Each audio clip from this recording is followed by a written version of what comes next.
In this class, we will discuss about antidepressant drugs. And antidepressant drugs is actually divided into two parts. In this first part of the lecture, we will try to understand what actually depression is, what are the types of depression. Then we will try to understand the pathophysiology of depression.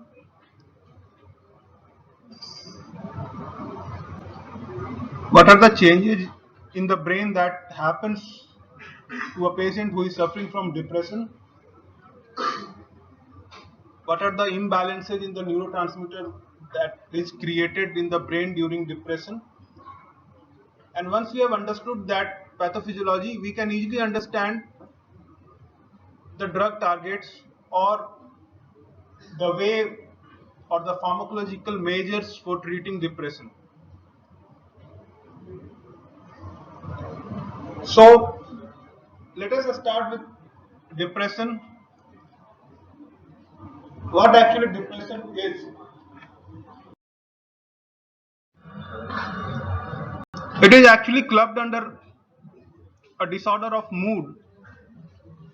It is also called as affective disorder. And in an affective disorder, the patient actually lose interest or pleasure in almost all the usual activities. The patient usually suffers from feeling of hopelessness. He is unable to experience happiness in day-to-day usual activities. It is usually associated with loss of energy, loss of sleep pattern, insomnia might be there, loss of appetite might be there, and most dangerous sign is the suicidal tendency or tendency to harm oneself. So this is a warning sign that the person must be treated for depression, and it can easily be treated and patient can enjoy his or her life uh, in a normal way. Now, what are the various types of depression? Broadly, we can classify depression into two types: unipolar depression and bipolar depression. In unipolar depression,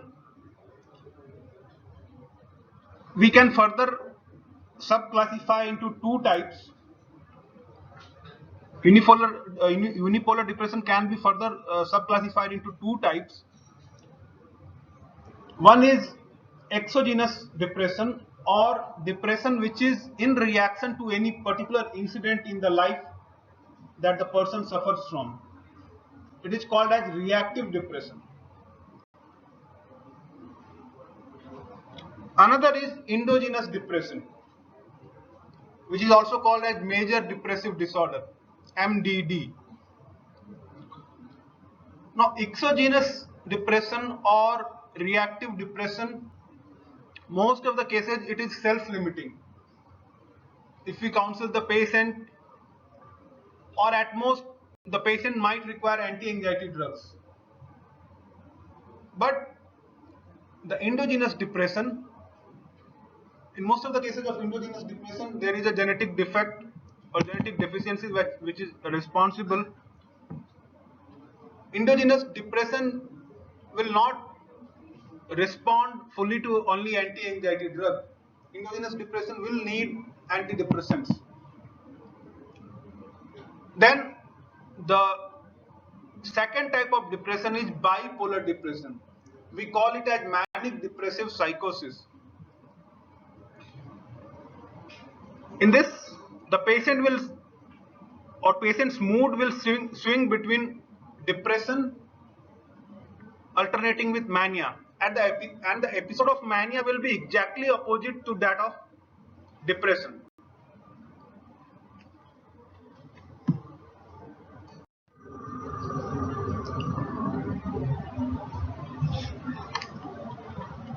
So the bipolar disorder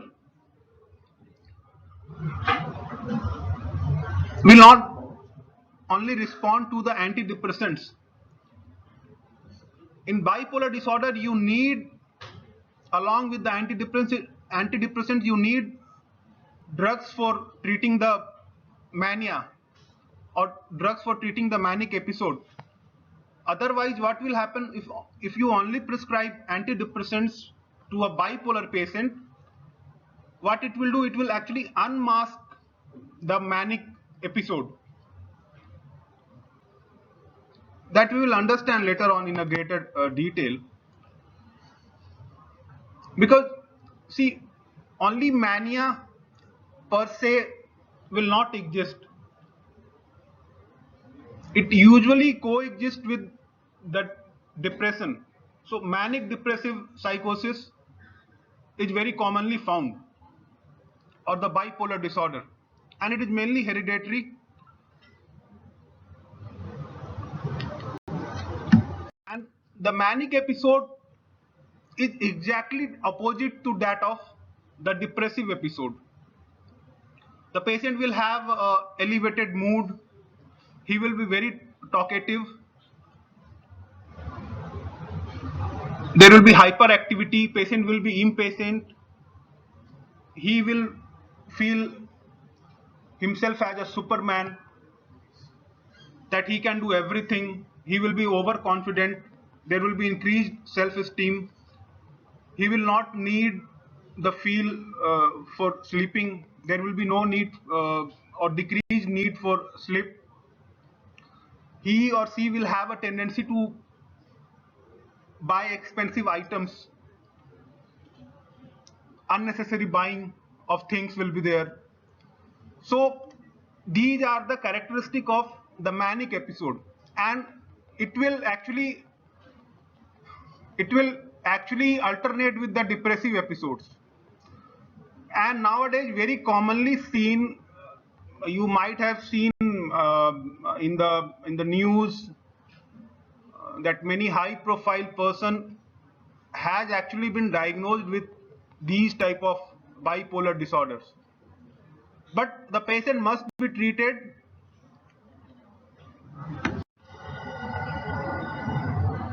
So in bipolar disorder, you need lithium or any drugs which is effective for the manic depressive psychosis, such as yesterday we were discussing about sodium valproate, which has a mood stabilizing action, along with the antidepressants. The major depressive disorder will respond to the antidepressants alone. In severe cases or in resistant cases, you might need ECT, electroconvulsive therapy. Reactive depression mostly is self-limiting. At most, you might need anti-anxiety drugs.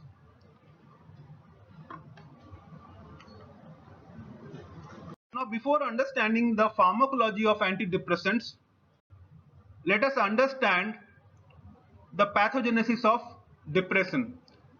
Because once you understand the pathogenesis of depression, it becomes very easier for you to understand the mechanism of action of antidepressants.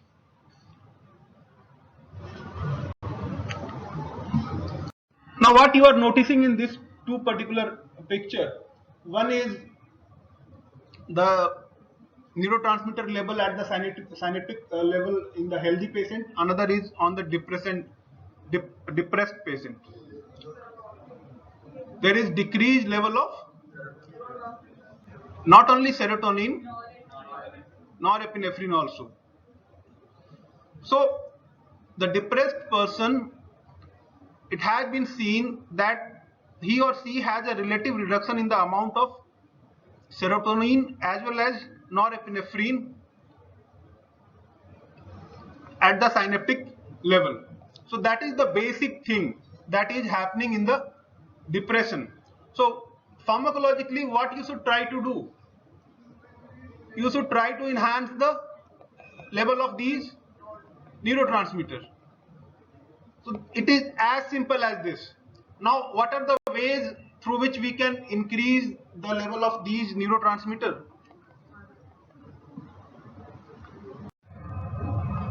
We will understand about those ways of increasing the level of neurotransmitter. Now, that there is a deficit of these monoamines, it has been actually proposed. It was actually proposed in 1965, and it is actually called as monoamine hypothesis of depression.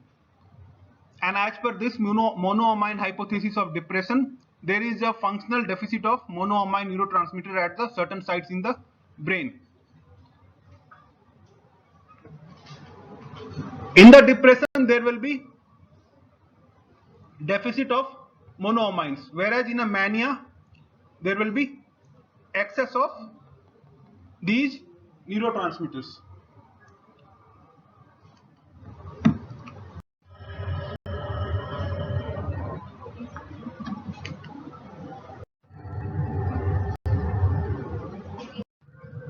Now, if you see, there are certain theories or certain things that actually supports this monoamine hypothesis,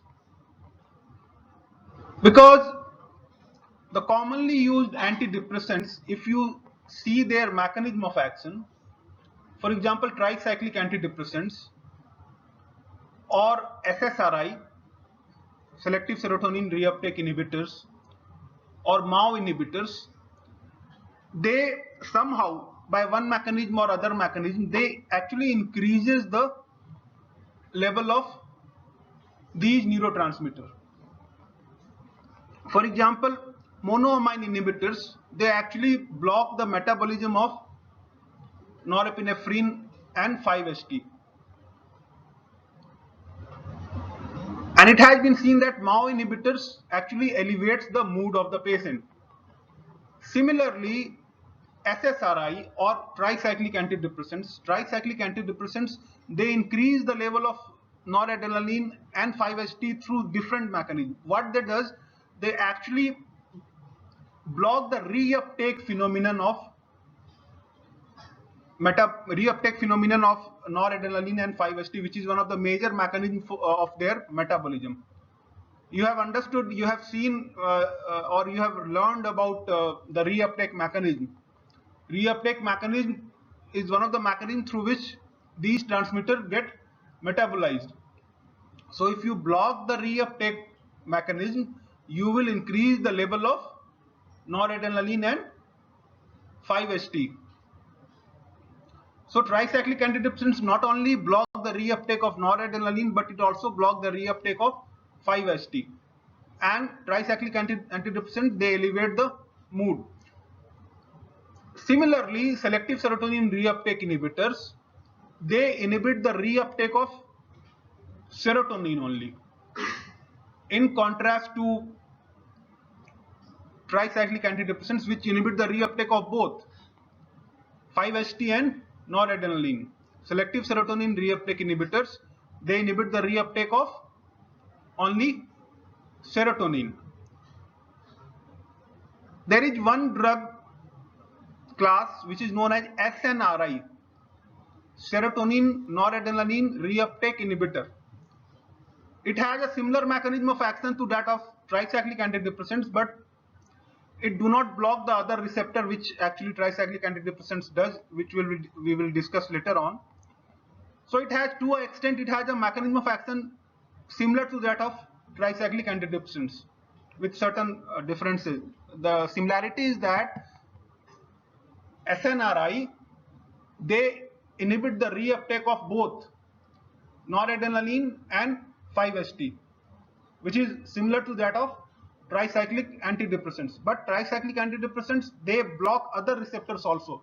For example, histamine receptors, alpha adrenergic receptors, muscarinic receptors, whereas SNRI do not block those additional receptors.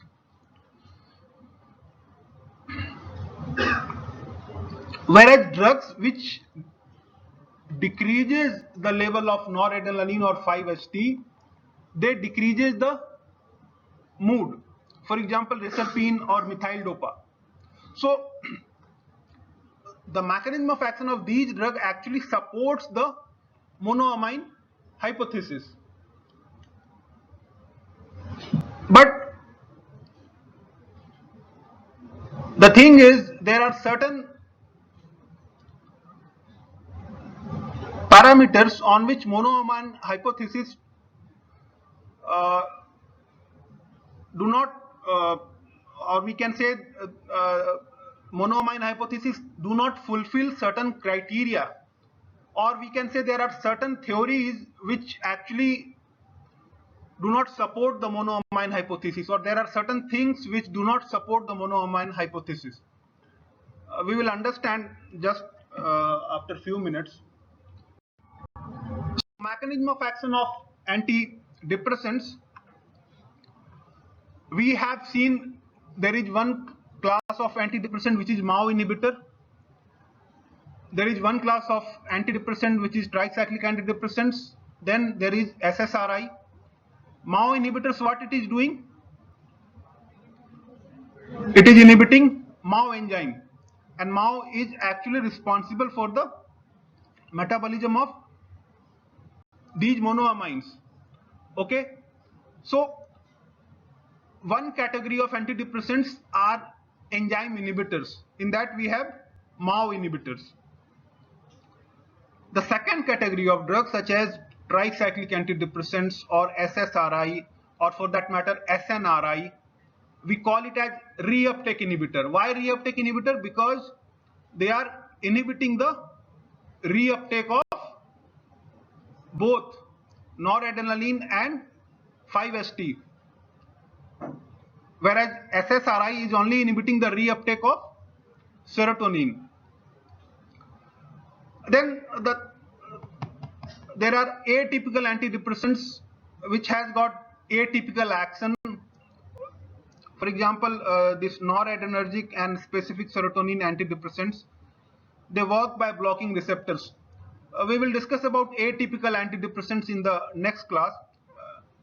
In this class, let us focus on the tricyclic antidepressants mainly.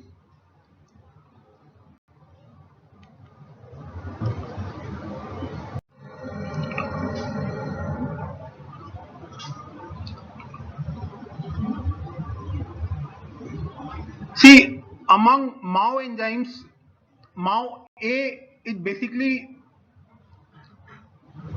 the enzyme that is responsible for the oxidative deamination of 5-HT and noradrenaline. So if we have a specific MAO inhibitor which is inhibiting only MAO A, that will be more effective, particularly or in contrast to MAO inhibitor which is inhibiting both MAO A as well as MAO B. So we have one type of MAO inhibitor which is known as selective MAO A inhibitor, which has recently been introduced a few years ago, and it has got a very good antidepressant property.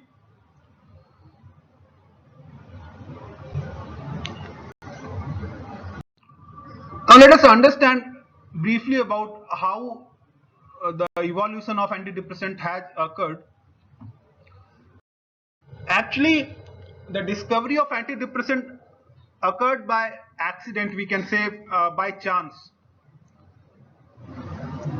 Actually, scientists were searching for better antipsychotic,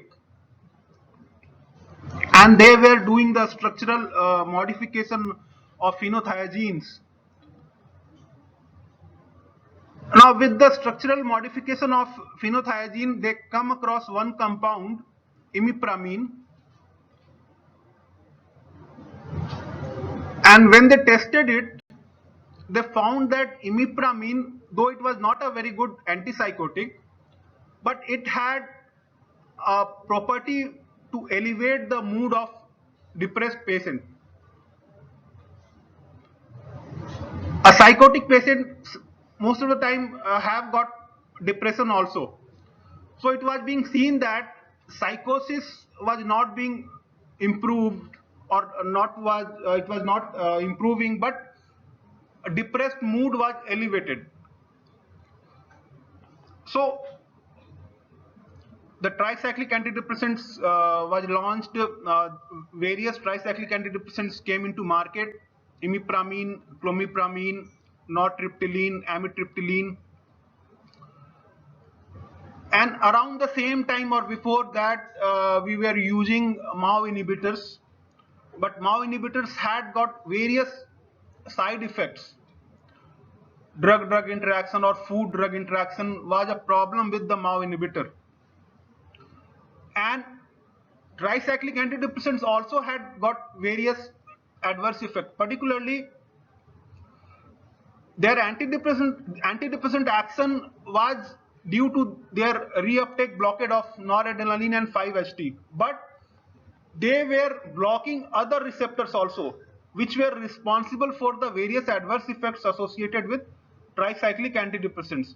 They were blocking alpha adrenergic receptor, which was leading to hypotension. They were blocking muscarinic receptor, which was leading to sedation, constipation, visual side effects. Then there were other side effects, particularly the cardiovascular manifestations because of reuptake blockade, because of sodium channel blockade. So all these things compelled the scientists to search for a better compound or better antidepressants which has got or which leads to lesser incidence of side effects. So scientists had got a clue that if we inhibit the reuptake of certain neurotransmitter, we can treat depression. And what they had seen that tricyclic antidepressant, they were inhibiting the reuptake of these neurotransmitters, but they were blocking the other receptors also, which were responsible for their adverse effects. So what they did, they tried to find the compound which can only inhibit the reuptake of these monoamines and do not block the other receptor. So with this, they came across the selective serotonin reuptake inhibitors.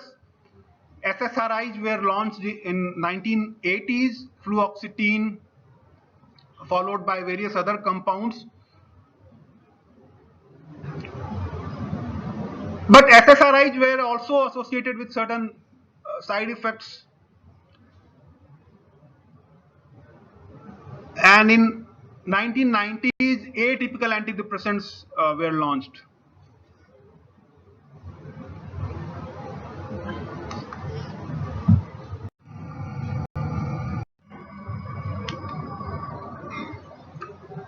So broadly, we can classify antidepressant into first generation antidepressant and second generation antidepressant. Among first generation antidepressant, we can put tricyclic antidepressant. In second generation antidepressants, we can put drugs such as SSRI or SNRI. So what was the basic difference that you have noted till now between TCA, that is tricyclic antidepressants, and SSRI or SNRI?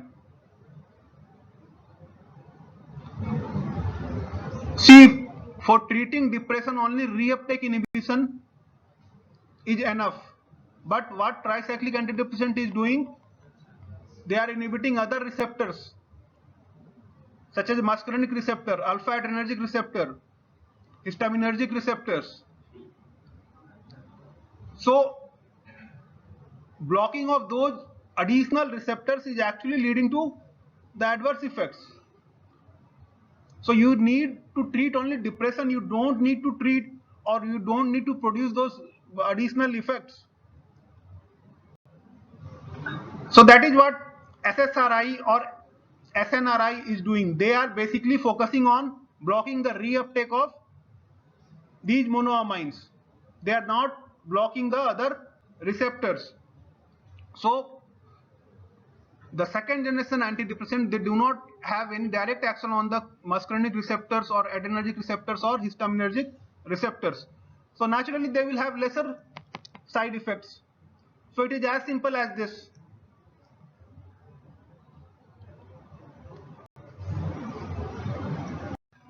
Now let us understand about tricyclic antidepressants. We will focus on their pharmacological action in this class.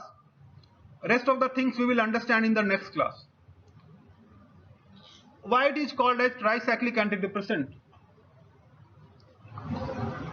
The answer lies in their chemical structure. If you see the chemical structure of tricyclic antidepressants, these include 3-ring structure, 2 benzene ring and 1 central 7 membrane ring, and that's why it is called as tricyclic antidepressants.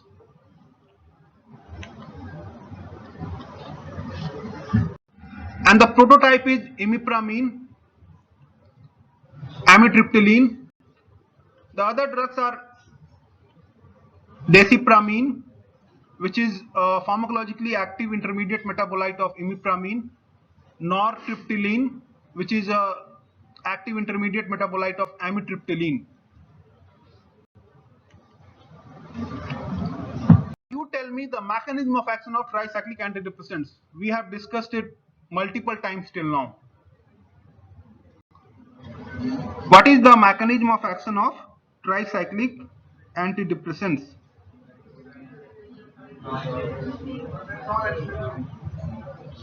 They block the reuptake of noradrenaline and serotonin. So they increase the concentration of norepinephrine and serotonin at the synaptic cleft and at the receptor site. So the patient has started taking tricyclic antidepressant. So if the patient has started taking tricyclic antidepressant today, can we see the improvement in the depressive symptoms from tomorrow?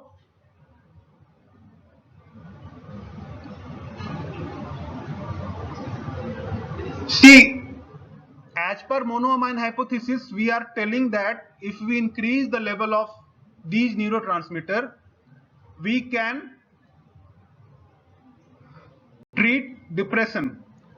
But what is actually happening when patients start taking antidepressants such as tricyclic antidepressant, though the level of neurotransmitter starts increasing immediately after taking the antidepressants or immediately after taking the tricyclic antidepressants, but it takes many weeks to develop the antidepressant effect. It might vary from 2 to 4 weeks, or it might even take up to 6 weeks. So then this thing is not supporting the monoamine hypothesis. See, as per monoamine hypothesis, if we increase the level of these neurotransmitters, we can treat depression. But the pharmacological action is taking so many weeks to appear. So it is in contrast to what actually monoamine hypothesis is saying. So it means that there are other mechanisms which are also responsible as far as pathogenesis of depression is concerned, or there are certain changes that is happening when we are giving antidepressants to a patient. Can you guess or can you think about the possible mechanism of delay in appearance of the pharmacological actions of tricyclic antidepressants? Why it is taking so many weeks to appear their antidepressant effect? Anybody?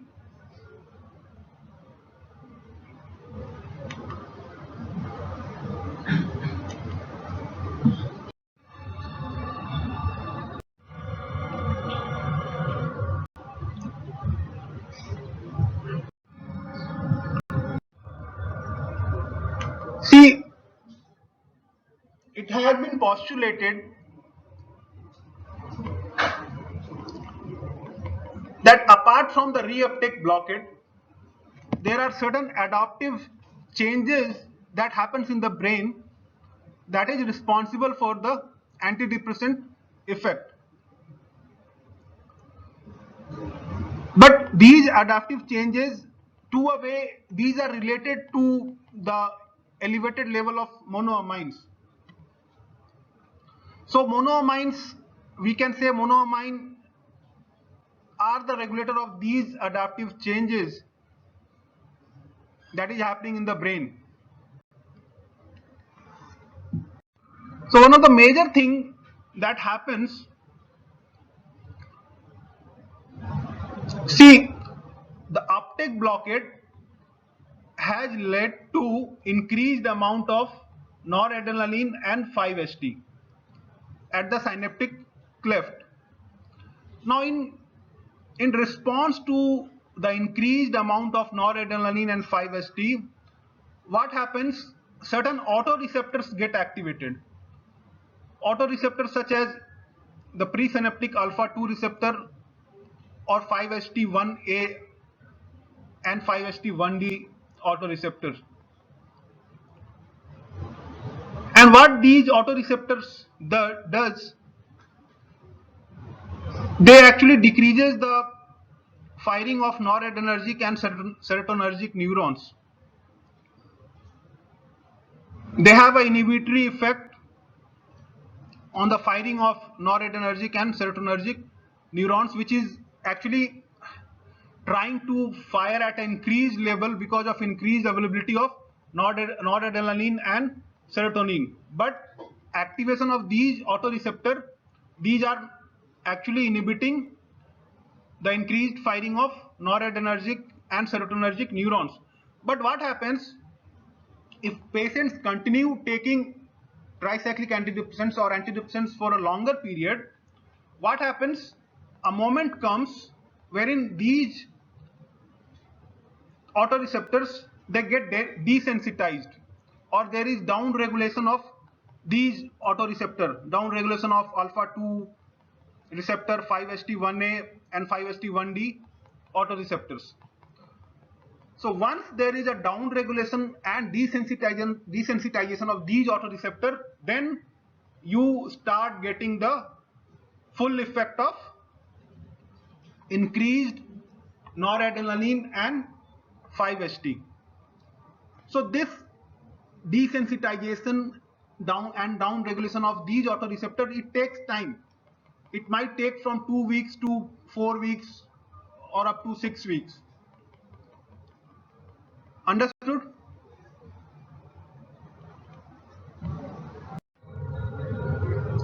So apart from desensitization and down regulation of these autoreceptors, there is also induction of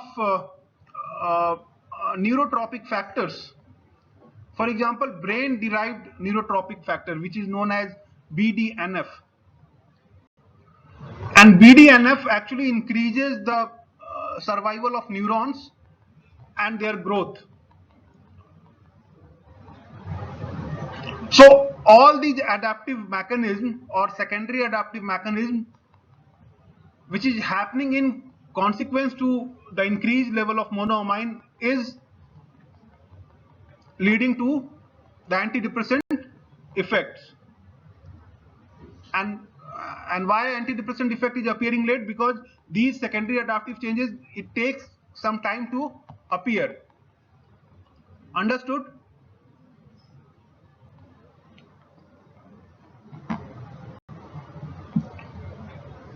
Now in the last segment of this class, let us understand about the pharmacological actions of tricyclic antidepressants.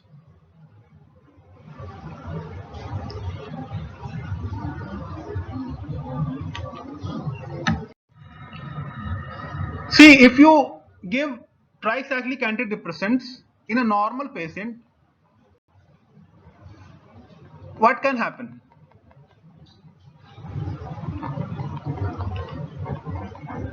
The patient will or the person or a normal healthy person will feel very unpleasant effect.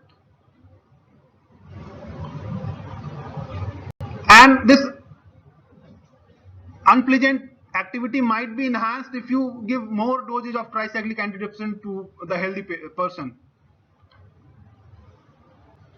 And it will not lead to any mood elevation or euphoria in the normal healthy patient or normal healthy person.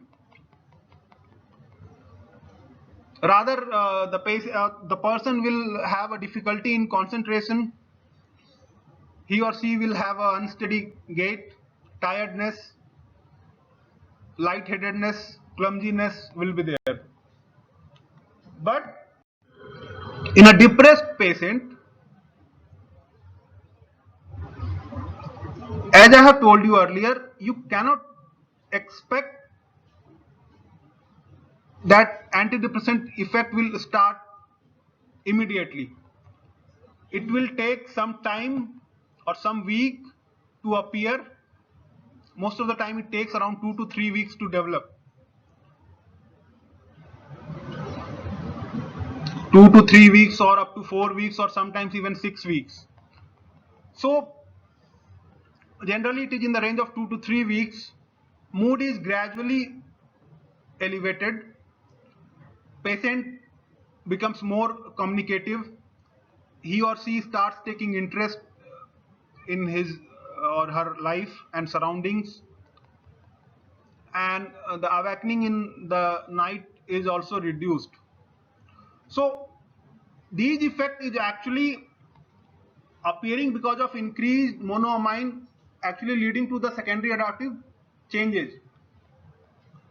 But what the interesting thing that we have noticed is that if we give tricyclic antitrypsin to a normal patient, his or her mood will not be elevated. Rather, they will feel a very unpleasant effect. One thing that we have discussed many times is that tricyclic antitrypsins also have got effect on blocking other receptors. For example, they block alpha adrenergic receptors, they block histamine receptors, they block muscarinic receptors. So blocking of alpha adrenergic receptor can lead to hypotension. Blocking of histaminergic receptor can lead to sedative effect. And blocking of muscarinic receptor can produce lot of anti-muscarinic effects. So as a prescribing physician, you will not want any drug which produces so many side effects, because all the additional effect apart from its reuptake blockade is leading to the adverse effects.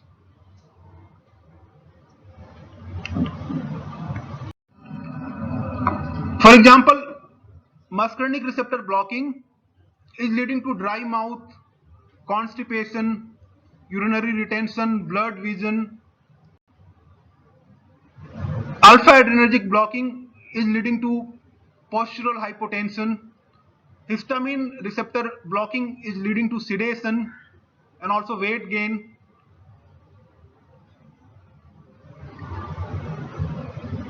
Apart from that, its normal effect, that is, or its desired effect, that is blocking or inhibiting the reuptake of monoamine, it can lead to increased level of these monoamine, which might be responsible for its producing seizure or even cardiac arrhythmia. And it also blocks sodium channel in the myocardial cells and block the potassium channels also. So it might lead to the QRS prolongation and quinidine like toxic effect on the myocardium.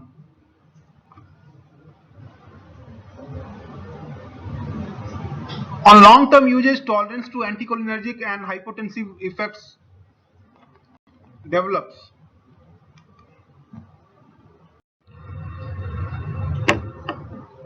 So what we are noticing,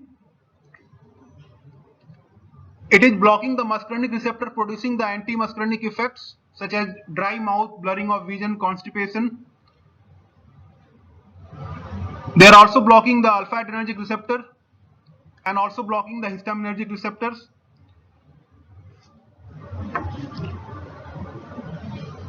And in the CVS, they are leading to various side effects, particularly because of the alpha-adrenergic receptor blocking. They are leading to postural hypotension.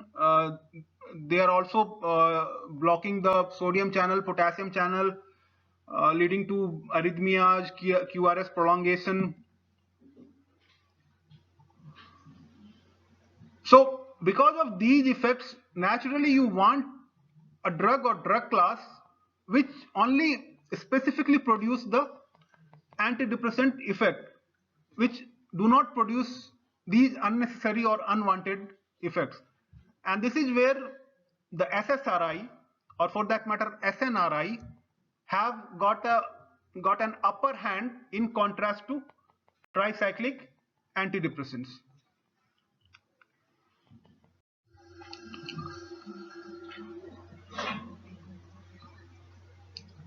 So tricyclic antidepressants block voltage-gated sodium channel in use-dependent manner. They also leads to inhibition of outward potassium channel, which is responsible for the QT prolongation.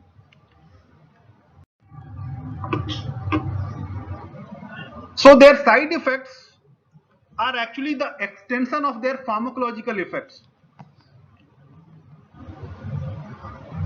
And what are their major pharmacological effects? Apart from its antidepressant effect, their pharmacological effects are like they can lead to postural hypotension because of alpha-adrenergic blocking. Because they are blocking the sodium channel, potassium channel, they can have a membrane depressant effect. They can produce QT prolongation. They can lead to cardiac arrhythmia. Because they are blocking the histaminergic receptor, they can lead to sedation, weight gain.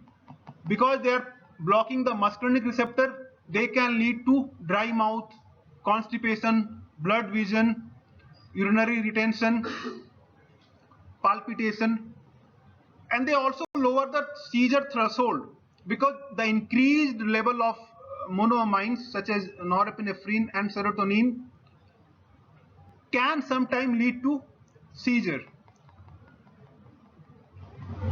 So in cases of overdose, the patient might suffer from ventricular fibrillation and other cardiovascular manifestations apart from seizure.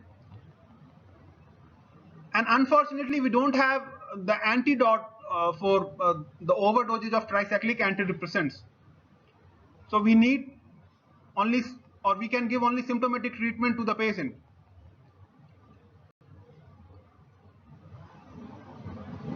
So in the next class, we will continue our discussion of individual tricyclic antidepressants, and then we will discuss about the selective serotonin reuptake inhibitors, SNRIs, and other antidepressants. Thank you.